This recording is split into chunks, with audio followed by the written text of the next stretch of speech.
Hello, third years. We're going to work on a topic which is probably your least favourite, but we need to do it.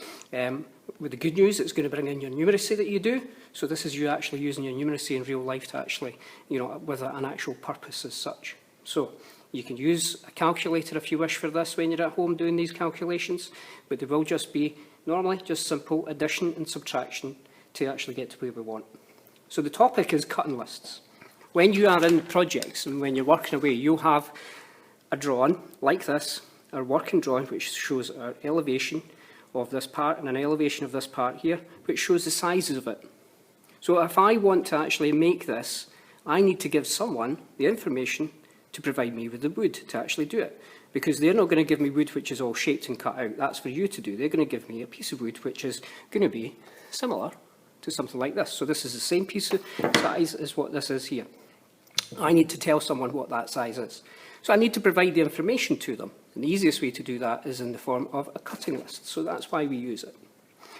When we're looking at our piece of material, there are three sizes which are going to be important as we do this.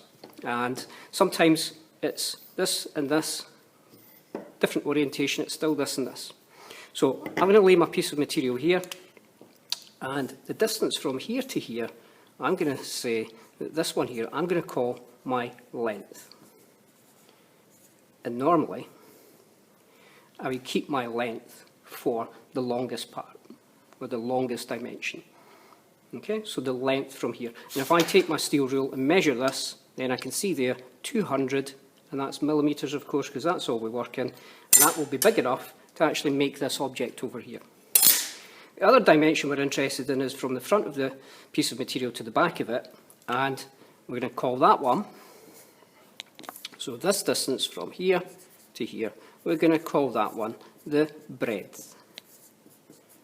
And we're just going to stick with that one name for that.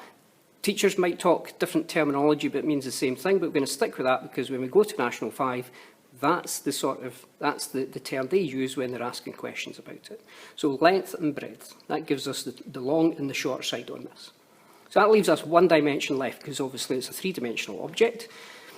And that would give me this one here, which is the thickness of the material, the shortest measurement usually to do with our material.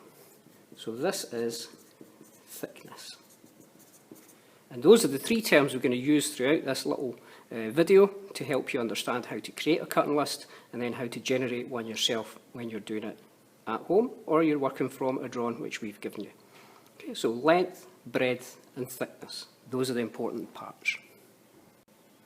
So when I'm passing the information to my technician to cut wood for us, I need to give it in a format which is easy for him to understand. And I also need to give you it in a format which is easy to understand so that if I had a big box of material for a project that you were making, then you can go ahead and you can say, right, okay, that's what the part is, that's what it's called, if I put it in boxes with names on it, and you can double check the sizes on it as well.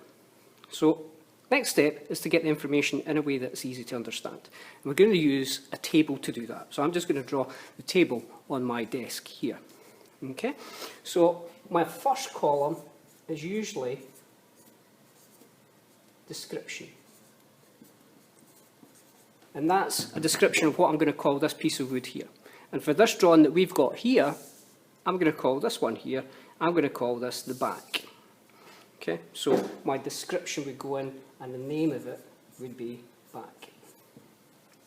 The next column I'm going to use is going to tell the person how many of these that you need to make.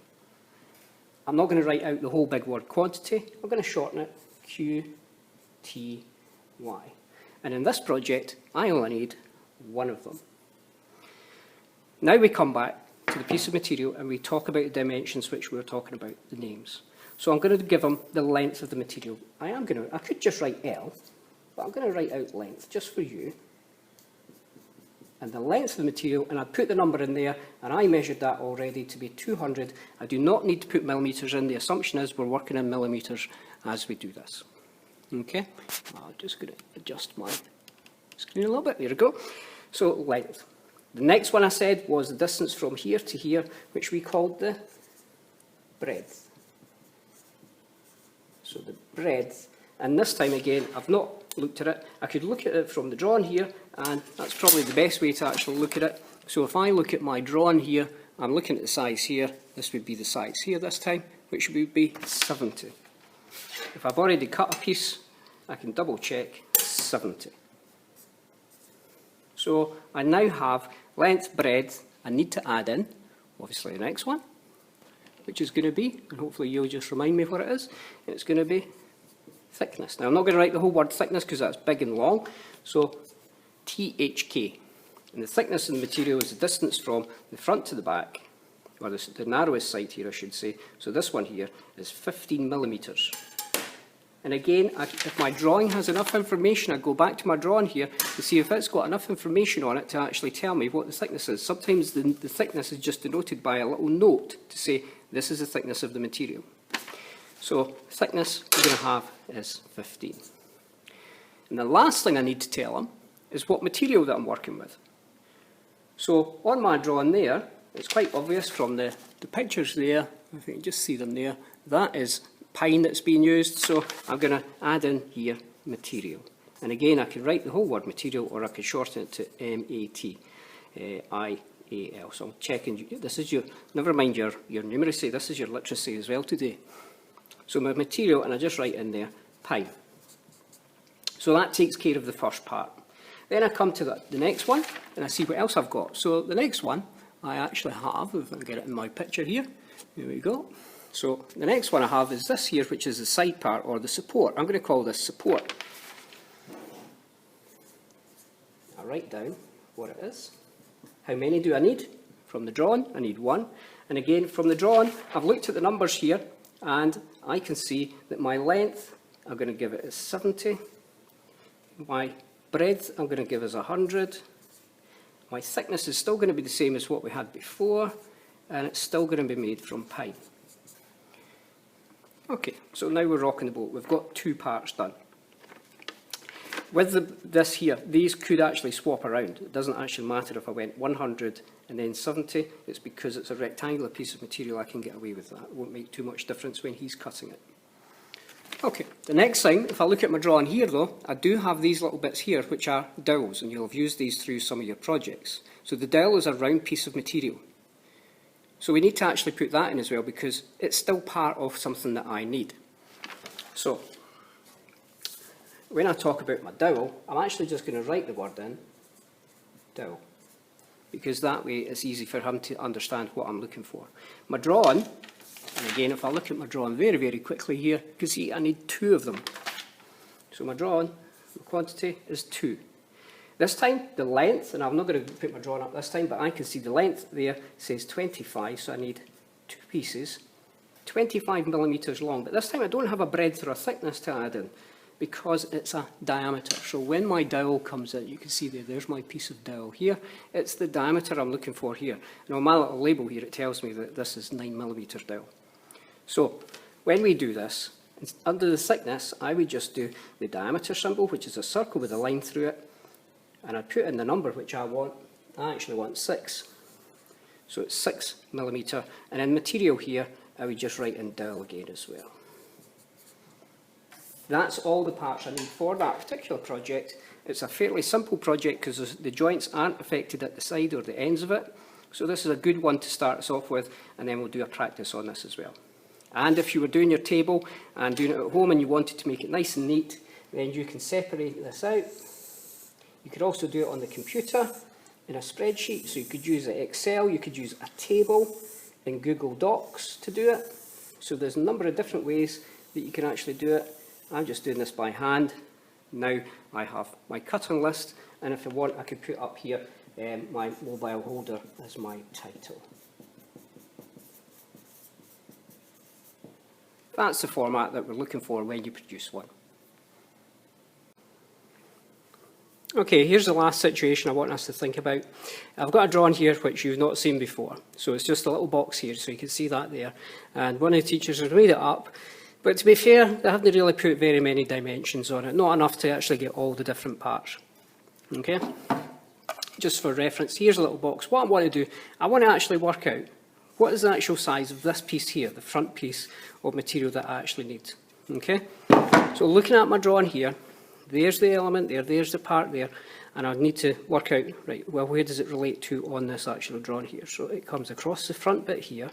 This is the side of it, so this bit here is this little bit here.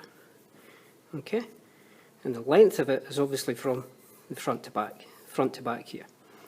Okay, so how do I go about getting the information for this one? Well, there was 3 that we talked about, remember. We talked about the 3 different dimensions that we had. Length, and I'm just going to use it here. I'm just going to use L, the breadth of it, B, and also the thickness of it, T, H, K. So the length of it, how do I go about working out the length of it? Well, the length of this one will be the distance going across here. Now, the drawing doesn't give me the distance all the way across here. And if I move up to this drawing here, which has also got information, here's the part here, here's the top edge of it, that's that top edge there. It still doesn't give me the information. What I have got is at the back here, because it is a box, which means these are 90 degrees. I have got this size here, so I've got 150 millimetres here. So where else can I find information on my drawing? So if I come back down here, I can find out, well, look, I've got this side bit here. So these 8 millimetres and 16 millimetres relate to the thickness of this particular bit here. And you can see there, look, it's got a joint cut in it. It's got a rebate joint in it. And the back part fits into that. So the back part, plus whatever material I've got here, and material I've got here, is what's actually going to make up the full length of the box, all the way from the front to the back. So what I need to look at here is 150, and 150 goes in part way. So if I follow this line down here, you'll see it comes down to here. It's 150, and I'm going to go plus 8. So the 8 millimetres is this little bit that's been added on here. So we've cut out a rebate joint, and we've got 8 millimetres here. I've also got the same at the other side. So to get the length, it's the 150 plus, and I'm going to add on 16, because it's 8 and 2. So my length of the actual part I need is 166. That's how I've managed to get that. So that's what you have to look out for in your drawings. The breadth of it is going to be this part here. So on this side of the drawing here, I've got, there's the breadth going up and down there. Okay, breadth up and down there. So I've got 63. But it's also got a base on it. Look, you can see the base all the way around it. You can see even on the original there, there's the base going all the way around. And I want to know what this distance here is. So I've got 63, but it doesn't give me anything on the drawing there, what that little bit there is, what the thickness of the base is. You can't see it. But I do have a little note across here that says the base is 3 millimetres. Good. So now, to get the breadth of the material, I need to take my 63, and with the 3 millimetres, this time I'm going to go minus 3, which will give me 60. And the thickness, there's the thickness here. So the thickness of the material is usually the thinnest part. You can see that there. So I've now gone all the way around. I've gone along here, up here. Now I'm just going back there. I can get that quite easily. There's my 16. That's what I need for this part here and that part alone. And if the drawing had more information, we'd be going around working out for the other parts there. That's how to think about it when you see that there is a joint and you maybe don't have the full size. You need to look around the different parts of the drawing to try and work out what the size is by adding or subtracting material.